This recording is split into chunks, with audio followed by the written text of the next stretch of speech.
شادی کے بعد یہ میری پہلی عید تھی، بقرہ عید۔ بیگم کا خط آیا کہ شادی کے بعد پہلی عید ہے، آج کے مطابق عید اپنے میکے میں کروں گی، آپ بھی عید پر ادھر ہی آ جائیے گا، ہم دونوں ایک ساتھ منائیں گے۔ اس پر مجھے بھی کوئی اعتراض نہیں تھا، پر 10 دن کی چھٹی ملی۔ میں خوشی خوشی کوئٹہ سے پنجاب آیا، گجرات پہنچا اور وہاں سے سسرال جانے والی ویگن میں بیٹھا۔ کنڈکٹر کو کرایہ دیا۔ ویگن میں ابھی چند سیٹیں خالی تھیں، لہٰذا ڈرائیور انتظار کرنے لگا۔ میں ادھر ادھر بسوں میں مسافروں کو آتے جاتے دیکھنے لگا۔ یوں ہی مجھے خیال آیا کہ یہ سب لوگ جانے کہاں کہاں سے اپنے گھروں میں عید کرنے کے لیے آ رہے ہیں، اور میں کیسا بیوقوف ہوں کہ اپنے گھر اپنے والدین کے پاس جانے کی بجائے بیوی کے کہنے پر اس کے والدین کے گھر عید کرنے جا رہا ہوں۔ میرے بوڑھے والدین میرا رستہ دیکھ رہے ہوں گے، پہلے میں عید سے دوسرے تیسرے دن والدین کے پاس پہنچ جاؤں گا، لیکن پھر بھی میں کیوں ان کو اس عمر میں انتظار کی اذیت دوں؟ اور اسی لمحے میں نے فیصلہ کیا کہ مجھے اپنے گاؤں جانے والی بس پر سوار ہو جانا چاہیے۔ عید سے اگلے دن سسرال جا کر بیگم کو گھر لے آؤں گا۔ دل بولا وہ ناراض ہو جائے گی، لیکن دل کو سمجھایا کوئی بات نہیں، میں اس کو راضی کر لوں گا، پیار سے مناؤں گا، مان جائے گی۔ اور میں ڈرائیور سے بنا کرایہ واپس مانگے اپنے گاؤں جانے والی بس پر بیٹھ گیا۔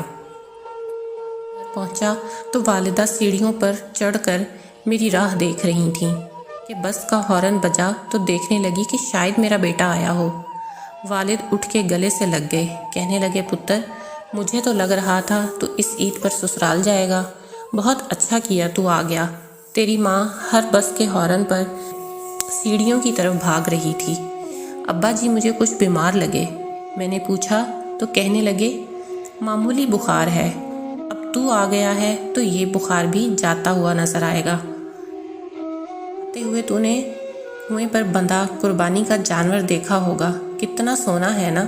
میں بولا جی ابا جی، لیکن میں ابا جی کے بخار کی وجہ سے کچھ پریشان تھا، اور کچھ دیر بعد ان کو گاؤں کے ڈاکٹر کے پاس لے گیا، انجیکشن لگا، شام تک بہتر ہو گئے۔ اگلے دن قربانی میں مصروف رہے۔ رات کو ابا جی کو پھر تیز بخار نے آ لیا۔ میں گیلی پٹیاں ماتھے پر رکھ کر ٹمپریچر کم کرنے لگا۔ رات کے 3 بجے بہن اٹھ کے پاس آئی، کہنے لگی بھائی آپ تھک گئے ہو، کل سے ریسٹ نہیں کیا، سو جاؤ، میں ابا جی کو دیکھتی ہوں۔ مجھے بستر پہ گئے ابھی گھنٹہ گزرا کہ بہن نے جگایا، بھائی دیکھو ابا جی کو کیا ہو گیا۔ میں بھاگا اور ابا جی کا سر گود میں لے لیا۔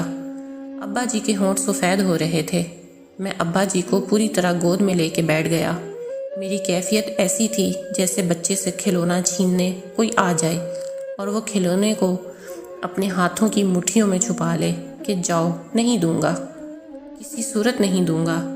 لیکن اللہ کے فیصلوں کو کب کوئی ٹال سکا ہے؟ ادھر فجر کی اذان ہوئی، ادھر ابا جی کا بلاوا آ گیا، اور پھر وہ عید کا دن میری زندگی میں ہمیشہ کے لیے ٹھہر گیا۔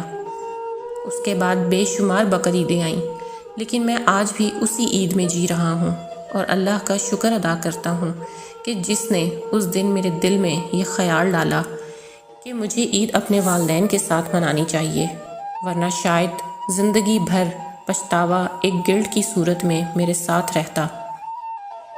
اللہ ہم سب کے والدین کو سلامت رکھے، اور لڑکوں سے عرض ہے کہ اپنی عیدیں شب راتیں اپنے والدین کے ساتھ گزاریں، کیونکہ ان پر سب سے زیادہ حق ان کے والدین کا ہے۔